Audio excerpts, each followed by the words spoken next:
Assalamualaikum warahmatullahi wabarakatuh. Hai semuanya, selamat datang di podcast SOP Sopan Obrolan Psikologi. Saya Setia Mandasari dengan NIM 230863889 dan narasumber saya Ruli Effendi, saya pelatih petang Sumatera Barat di PON Aceh Sumur kemarin.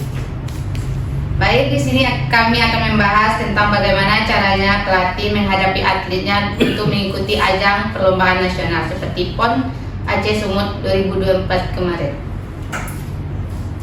Baik Pak, di sini saya akan menanya kita psikologi. Sebagai seorang pelatih, pernah nggak sih Bapak menghadapi situasi di mana faktor psikologi menjadi penghalang bagi atlet untuk mencapai performa terbaiknya? Jika iya, bagaimana Anda mengatasinya, Pak? Ya, pasti ada ya, pasti ditemukan ya faktor-faktor psikologi yang memberikan pengaruh terhadap top performa atlet ya. Contohnya mungkin psikologi itu memberikan motivasi maupun menguatkan mentalnya ya, motivasi ekstrinsik lah yang sifatnya penyemangat bagi dia ya. Kalau penyemangat bagi atlet itu bisa dari dalam atau dari luar? Bisa dari luar, bisa tuh namanya motivasi ekstrinsik dan motivasi intrinsik ya. Intrinsik itu motivasinya dari dalam diri dia sendiri ya, bagaimana dia bangkit melawan faktor efek yang merugikan dia sendiri ya.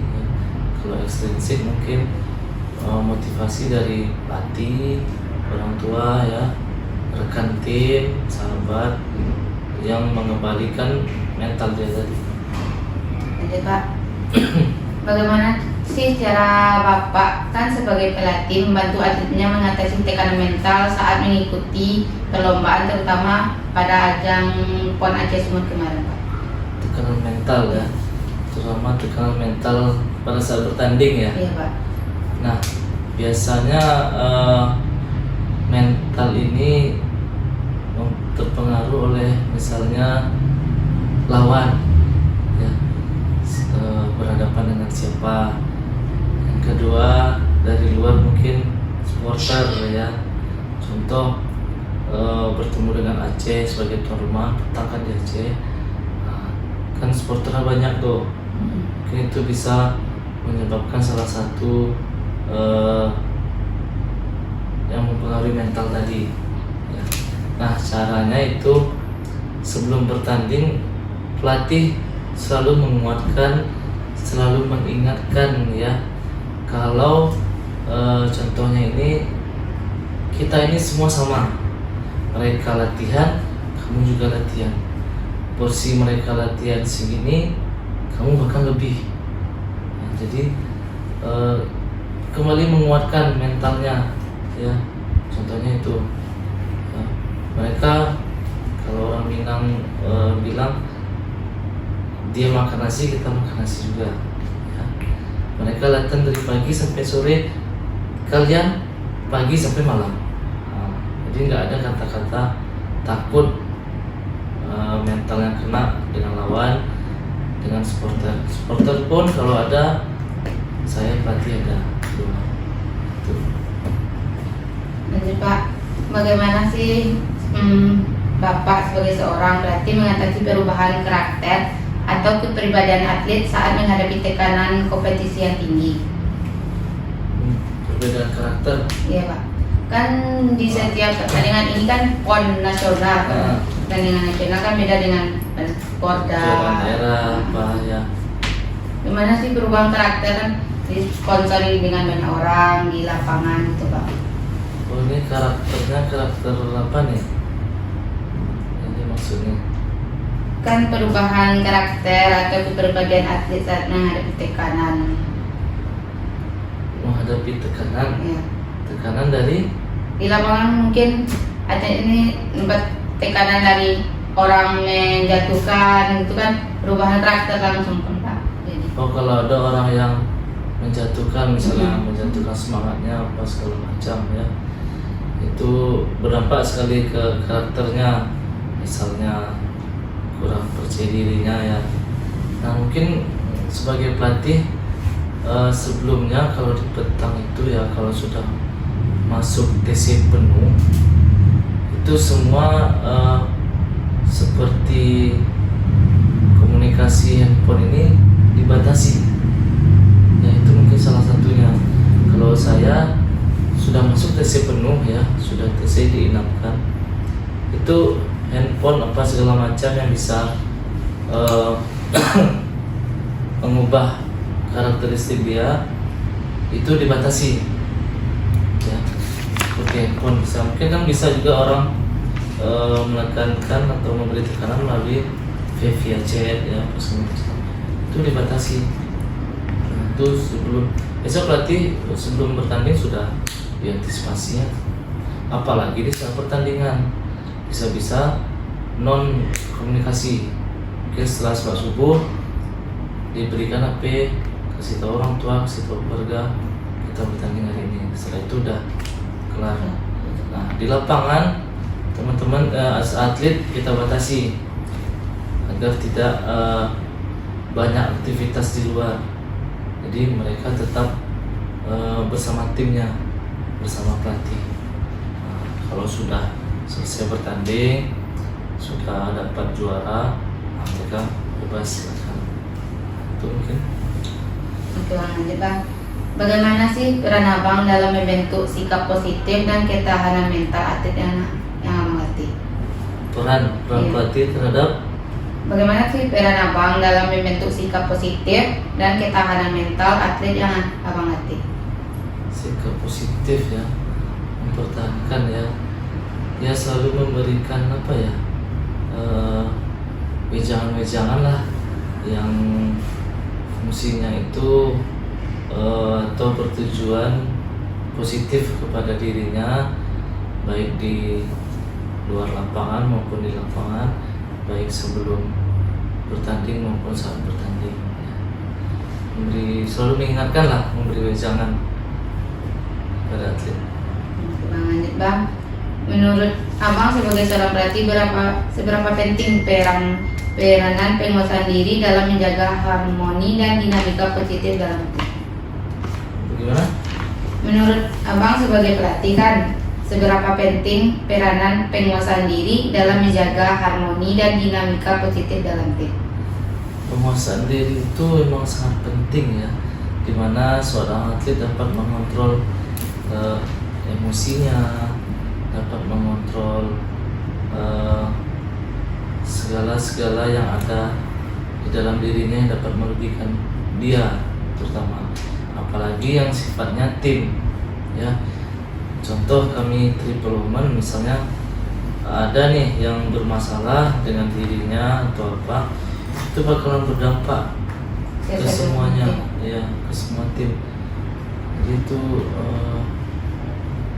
itu tadi penguasaan diri sangat penting itu. Jadi itu tadi ditunjuknya leader atau kapten ya, guna menguatkan kembali agar dia tidak, penguasaan dirinya ini tidak apa ya, menjadi lebih efektif lagi. Kalau kata ini bukan individu Pak, Ada individu, dia ada di ya, kelompok. ada 11 nomor pertandingan ya. Ada single, ada double, ada triple. Oh, berarti untuk penguasaan diri itu tergantung ke ketua mungkin. Ya bisa kita tunjuk leadernya. Nah, leader itu kita tunjuk yang bagus kan, dimana dia dapat mengontrol emosinya, terutama dia mampu mengendalikan dirinya sendiri. Nah baru dia anggota. ya. Pak, lanjut Pak. Bagaimana cara Abang atau membangun rasa percaya diri atlet dalam pertandingan? Merasa percaya Iya. diri ya, sama seperti tadi, sebelum bertanding kita berkumpul dulu, kita memberikan arahan yang sifatnya positif, membangun kepercayaan dirinya, keyakinannya, ya di saat bertanding. Itu tadi caranya. Kalau sebelum bertanding itu kita berdoa, ya kan, memberikan motivasi kuat lah. Oke Pak, tadi Pak. Selama persiapan PON Aceh Sumut kemarin kan Pak, bagaimana cara Bapak sebagai seorang pelatih untuk memotivasi para atlet agar tetap semangat dan selalu berpikir positif? Selama proses latihan sama, tetap memberikan motivasi saat latihan, jangka panjang maupun yang jangka pendeknya, selalu memberikan semangat.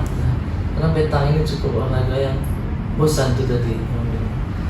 Bosannya itu di saat program latihan itu memang luar biasa, ya. Tapi kalau si atlet bisa melawan rasa bosannya, ditambah dengan pelatih yang selalu memperhatikan gimana atletnya, insya Allah atletnya jadi.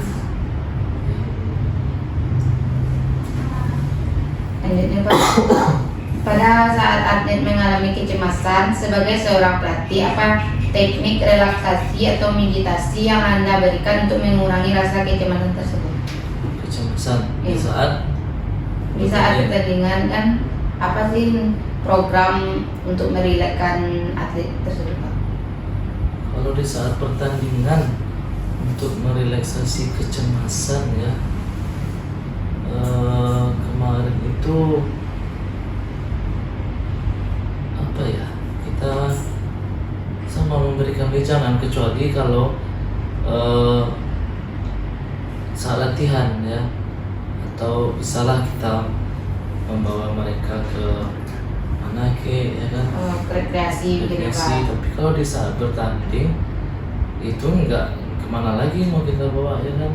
Kalau di pertandingan saat bertanding, ya di awal bertanding itu sebelum pertandingan dimulai kita menguatkan mentalnya tadi, ya. Tapi kalau di saat latihan apa misalnya kita melalui mediasi atau relaksasi, ya kan. Kalau di saat latihan itu Pak, kalau mengalami kecemasan, mungkin ada face to face dengan pelatih atau gimana? Nah, itu tergantung atletnya. Ada atlet petang, ada yang belak-belakan secara saat ngumpul, ya kan, Spontan gitu ya Pak. spontan.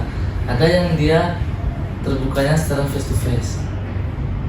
Itu pasti beda lah cara pelatih menyikapinya. Oke Pak, lanjut Pak. Sebagai seorang pelatih, program apa yang Bapak berikan untuk mengembalikan semangat dan gairah atlet saat sedang mengalami rasa bosan dan latihan? Nah, berikan mereka pemanasan, ya, atau permainan yang sifatnya itu menyenangkan, tetapi permainannya itu tidak melupakan program inti. Nah, jadi pelatih memberikan permainan atau game atau apa agar sifatnya itu menyenangkan, ya. Rasa mood atau bosannya itu hilang, moodnya itu kembali. Kalau di dalam petang ini nggak ada programnya, hari ini program A, hari esoknya program B. Ada di unit kegiatan pun sekarang sedang jalan, karena hari Senin itu programnya pointing dan shooting, jaraknya 6 meter sampai 7 meter. Selasa game, Game. ya, gameplay itu game lah, permainan lah. Nah, hari Rabunya kita kembali program di jarak 8 meter sampai 9 meter. Mungkin yang Bapak maksud itu di antara program itu Bapak mengadakan perlombaan kiki dalam ruang lingkup petang itu. Iya, enggak, di game kita memberikan di mana hari itu khusus game aja, khusus bermain aja. Nah, kalau di UKO, ya seperti itu. Ditambah lagi kita sering mengadakan open mini di unit kegiatan olahraga di lingkungan UNP, ya. biasanya open mini ini kita lakukan di akhir-akhir seperti ini, di mau UAS atau sedang UAS atau setelah UAS. Selanjutnya, sebagai seorang pelatih, program pemulihan apa yang Anda berikan pada atlet setelah menjalani sesi latihan berat yang Anda berikan? Pemulihan. Ya. Kalau di sini biasanya ya pemulihan biasanya ya seperti cooling down, ya kan, jalan bersama. Setelah cooling down mereka jalan bersama sambil melakukan gerakan-gerakan pemulihan, ya. Pemulihan itulah seperti biasa, kecuali kalau emang satu timnya itu lengkap, cukup peralatannya, cukup media cukup, seperti apa ya, seperti sepak bola atau klub-klub besar kan banyak pemulihan besar, dengan berendam, AS, ya, bisa kalau ada fisioterapi atau tim masasnya bisa di masas lagi. Tapi kalau kami cukup sederhana, cooling down, ya. Kan untuk mengikuti ajang pertandingan Pensumut kemarin ya Pak, latihan itu mungkin berat, capek. Iya. Nah, apa sebelum pertandingan itu Bapak tekankan kepada atletnya untuk latihan terus atau enggak ada latihan terus, mungkin H-1 pertandingan libur atau dibawa rekreasi dulu? Nah, biasanya seorang pelatih itu membuat program latihan. Ada program latihan jangka panjang, ya. Jangka panjang ini ada di sana dalamnya itu kalau tidak salah program inti. Program intinya ini rentang waktunya ini lupa Bang, bisa jadi 2 bulan sebelum hari H. 2 bulan sebelum Nah, itu program inti. Inti terus. Iya, baik intensitasnya meningkat, repetisinya meningkat, pas macam. Nanti setelah program inti itu ada program akhirnya itu diturunkannya intensitas, repetisi sampai sebulan mau bertanding. Nah, itu biasanya nggak ada program inti lagi. Nah, itu biasanya Santai gitu. hanya sekedar permainan ulang, ya. Pasti ada, nggak mungkin dari awal persiapan sampai ke inti, nggak mungkin, sampai pertandingan nggak mungkin inti terus. Nanti pas di hari H si atlet cedera. Oh. Gitu, Pak. Bagaimana cara Bapak sebagai pelatih untuk mengembalikan mental dan pikiran negatif pada saat atlet Anda mengalami kekalahan? Kalau dia mengalami kalah, apa tadi? Bagaimana Bapak mengembalikan mental atlet Bapak sebagai atau pikiran negatif pada saat mengalami kekalahan dalam perlombaan itu tersebut? Pertama, itu semua dievaluasi, ya. Evaluasi dalam pertandingan itu semua dievaluasi, ya. Jadi caranya itu menguatkan kembali, ya. Kalau contohnya teman-teman masih muda, atlet masih muda, ayo berbenah lagi, latihan terfokus lagi. Banyak pertandingan-pertandingan yang akan datang, baik event nasional maupun internasional. Itu diberikan lagi perbenahan, ya, untuk atlet itu. Kadang salah satu atlet itu kan Pak, kalau udah kalah dia tuh terlalu down banget Pak. Lama donanya, Iya. sampai Sampai nggak mau ikut teman-teman, latihan. ya teman-teman udah mulai latihan, dia enggak, Iya. ya. Kalau abang pribadi, abang berikan dia waktu dulu. Apakah sebagai pelatih mungkin pas atletnya mungkin abang bertukar menjadi kakak lah mungkin? Iya. Ya. Kalau kita pelatih ini kita bisa menempatkan diri, ya, baik itu sebagai ayah bagi mereka, baik itu sebagai abang, ya, kakak, bahkan kita seorang pelatih bisa sebagai teman, ya, teman, tempat dia curhat, tempat dia ya mana lah teman ya. Maupun sekarang seorang pelatih itu mungkin yang harus diperhatikan, yaitu jadi seorang pelatih itu nggak mesti dia pelatih duduk di depan apa semacam apa kata dia itu dengarnya.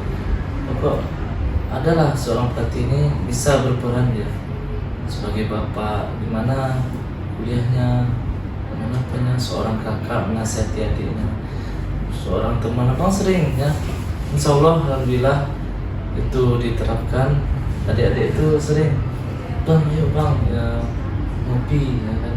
Coba kalau kita membatasi kita sebagai staf pelatih, pasti dia untuk mau WhatsApp aja takut ya, ya kan? Jangan ngajak ngopi atau makan di cheese misalnya, nah, untuk mau WhatsApp aja takut ya. Jadi pelatih itu peran itu sangat vital lah. Lanjut bang, seorang pelatih bagaimana cara bang mengajari nilai sportif kepada para atlet dan memastikan mereka berkompetisi dengan fair play? Cara agar atlet itu sportif ya, Iya. dan fair play.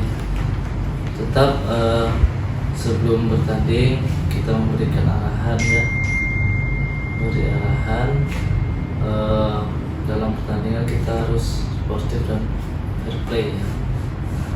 Caranya itu mungkin menerima keputusan, contohnya ya, menerima keputusan baik keputusan wasit, baik yang merugikan maupun yang menguntungkan bagi kita, dan atau hasil akhirnya kalau kita kalah kita mampu menyikapi, oh ya kita terima kekalahan, nanti kita evaluasi lagi. Itu sih selalu ditekankan di awal. Kan pas PON Aceh Sumut kemarin kayak bola tuan rumah nggak terima kekalahan gitu bang, Ya, di lapangan langsung beri tegak fisik, benturan fisik.